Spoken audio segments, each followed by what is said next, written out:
Hey everyone, I have a currently reading video for you guys today, and I just keep going on and on in all these takes, so I'm going to try to make this quick.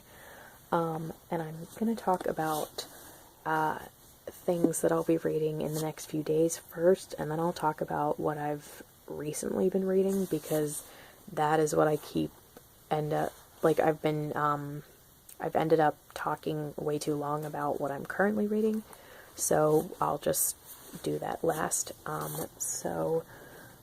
Actually, one thing that I am currently reading, but that I'm planning on finishing probably on Tuesday, is I Am Half Sick of Shadows by Alan Bradley. This is the fourth Flavia de Luce book, and unfortunately I don't have it to show you because I left it downstairs on the dining room table, but I'm hoping to finish that then. I have maybe like 6 hours left in that one. And then tomorrow, my main focus is going to be Anne of Windy Poplars by Ellen Montgomery.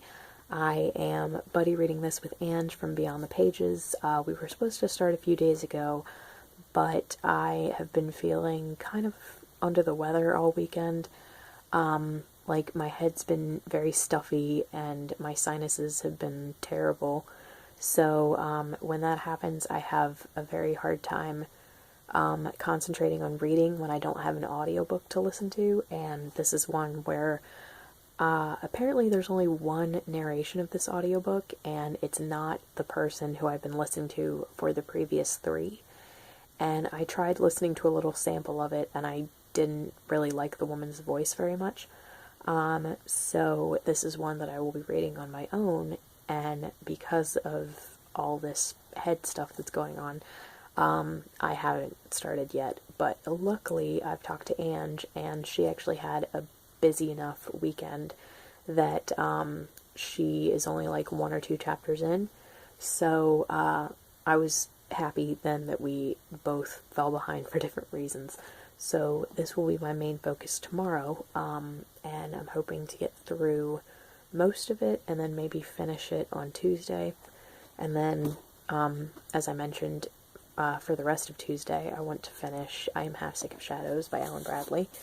And then on Wednesday, I want to read Hidden Sea by Gregory Maguire, finally. And I will be finishing this. If I don't finish this Wednesday, then I'll be finishing this on Thursday, so I might delay my January wrap-up until Friday or Saturday, just in case, and I'm really looking forward to this one. And then, darn, what was I going to say? Oh, what I'm currently reading, and some of what I'll be listening to today, and then also a little bit for the rest of, or for the next few days in January, are several Agatha Christie short stories. First are several Parker Pyne things. I have 2 Parker Pyne short stories out via Hoopla that I think I might actually return now, because they're both in Parker Pyne Investigates that I've now gotten out through Overdrive. But they are The Case of the Middle-Aged Wife and The Case of the Discontented Soldier. I've listened to The Case of the Discontented Soldier, so I've actually already returned to that one. And then Case of the Middle-Aged Wife, I've watched the Agatha Christie Hour adaptation, but I haven't listened to the short story yet. I was trying to trying to listen to the audio and then watch the adaptation, but I ended up wanting to start watching so much that I ended up caving and watching first. But I really liked Case of the Discontented Soldier enough that led me to checking out Parker Pyne Investigates from Overdrive, and I've just really enjoyed listening to these, and I think I'm gonna love the rest of the Parker Pyne stories. There are 12 stories total, so I now have 11 more to listen to, if you include Case of the Middle-Aged Wife, since I haven't technically listened to it yet. I've just watched the adaptation. And I've just really loved this because Parker Pyne is one of her much lesser known detectives, and I don't really even know if you could call what he does being a detective. He basically solves people's problems, but it's not like, oh, my jewels have gone missing and I can't find them, and then he has to find them, or somebody's cousin got murdered and he has to figure out who did it. It's more like he solves people's unhappiness, which I just think is so cool. Basically, people go to him, and he has an ad in the paper that says, "Are you unhappy? If so, come see me and I can fix it." And when people get there, he can usually predict, based on what type of person walks in the door, what their type of unhappiness is. And then he says, give me this certain amount of money, and within the next 2 weeks, your problem will be solved. And I will make you happy again. And it's just so cool. Like, the best example I can give is in the case of the middle-aged wife. A woman is having issues with her husband, because they don't ever go out and do anything anymore. They don't go out dancing, they don't go out to dinner, anything like that. But he has been taking his secretary out to do those things. And I feel like the adaptation makes it very clear that the relationship between the secretary and the husband is not a romantic relationship. It's essentially that the secretary is taking advantage of the husband, in the sense that she says, like, oh, I'm too broke to go out dancing, or I'm too broke to go out to dinner, or, oh no, my pipes in my apartment are broken. So then he gives her money to fix the pipes, and the pipes aren't really broken, so she stashes the money, and he takes her out dancing and to dinner because she says she can't afford it.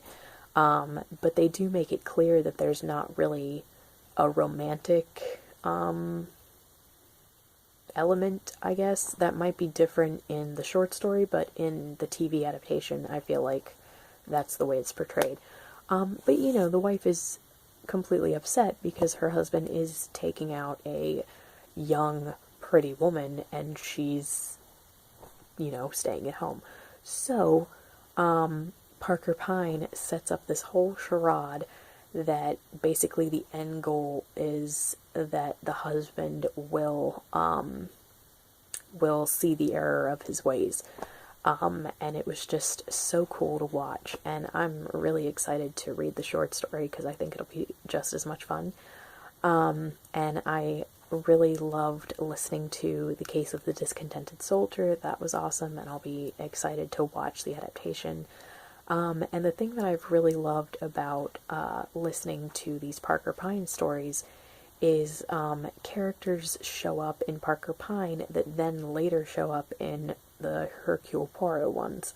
Like Miss Lemon is Parker Pine's secretary long before she was Poirot's secretary, and Ariadne Oliver is, I think she's working for Parker Pine, because if you guys know about Poirot, later on in Poirot, she is one of Poirot's very good friends, and she is a mystery writer, and she's basically like Agatha Christie's fictional version of herself in her stories.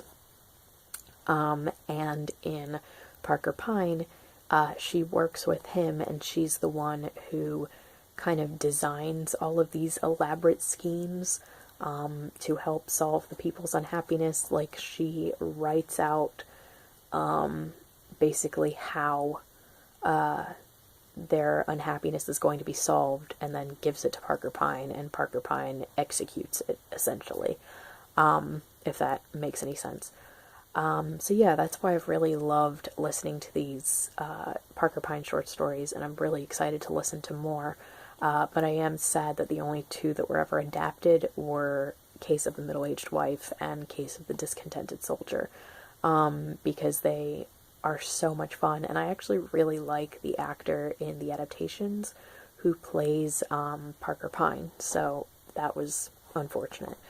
But anyway, so those, and then the others that I'm listening to, I checked out because they are also adapted in Agatha Christie Hour, but I think based on what I know of her individual short stories where they don't have any of her detectives in them, They might be a little more dark and sinister.